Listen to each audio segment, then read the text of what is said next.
বাড়িতেই যদি এত সুন্দর কেক বানানো হয়ে যায় তাহলে দোকানে যাবার দরকার কি আছে।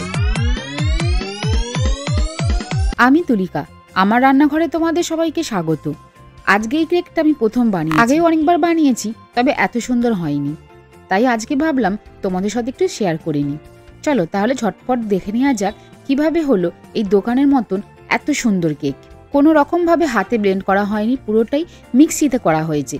আর এত সফট নরম হয়েছে যে তোমরা দেখেই বুঝতে পারছো। প্রথমে এর মধ্যে দিয়ে দেবো হাফ কাপ মতন চিনি, আর চিনিটাকে ব্লেন্ড করে নেওয়া হয়েছে। তারপর দিয়ে দেবো হাফ কাপ মতন তেল। চিনি আর তেল একসাথে দিয়ে এটাকে ব্লেন্ড করে নেওয়া হয়েছে।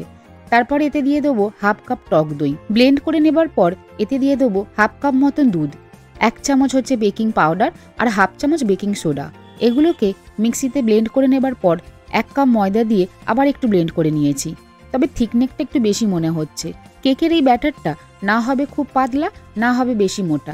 ব্যাটারটার মধ্যে অল্প একটু দুধ দিয়ে এটাকে একটু পাতলা করে নেবো, খুব ঘন হয়ে গেছে। আর এর মধ্যে দিয়ে দেবো 2 চামচ গুঁড়ো দুধ। এটা সম্পূর্ণ নিরামিষ কেক, এতে কোনো রকম ডিম ইউজ করবো না। কেক বানাবার বাটিটা অর্ডার দেওয়া আছে, কিন্তু আসতে দেরি হবে, তাই ছোট পিসশাশুড়ির পুরী থেকে এনে দেওয়া এই বাটিটাতেই আজকের কেকটা বানাবো। প্রথমে অল্প একটু তেল দিয়ে একটা ব্রাশে করে পুরো বাটিটাতে একটু মাখিয়ে নিয়েছি। তারপর এতে 1 চামচ ময়দা দিয়ে পুরো বাটিটাকে একটু ঘুরিয়ে নিয়েছি। বাটার পেপার থাকলে ভালো, আর তা নাহলে এরমভাবেও করা যেতে পারে।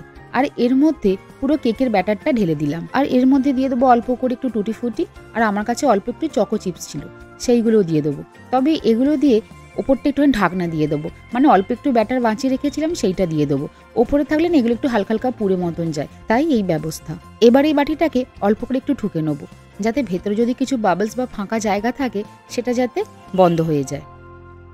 এবার মাইক্রোওয়েভের মধ্যে ঢুকিয়ে দেবার পালা। মাইক্রোওয়েভটাকে 180 ডিগ্রি সেন্টিগ্রেডে 10 মিনিট ধরে প্রিহিট করে নেওয়া হয়েছে। মাইক্রোওভেনের বদলে প্রেসার কুকারও কিন্তু 5 মিনিট প্রিহিট করে একই রকমভাবে কেক তৈরি করা যায়। এই কেকটা তৈরি করতে আমার 30 থেকে 35 মিনিট মতন টাইম লেগেছে।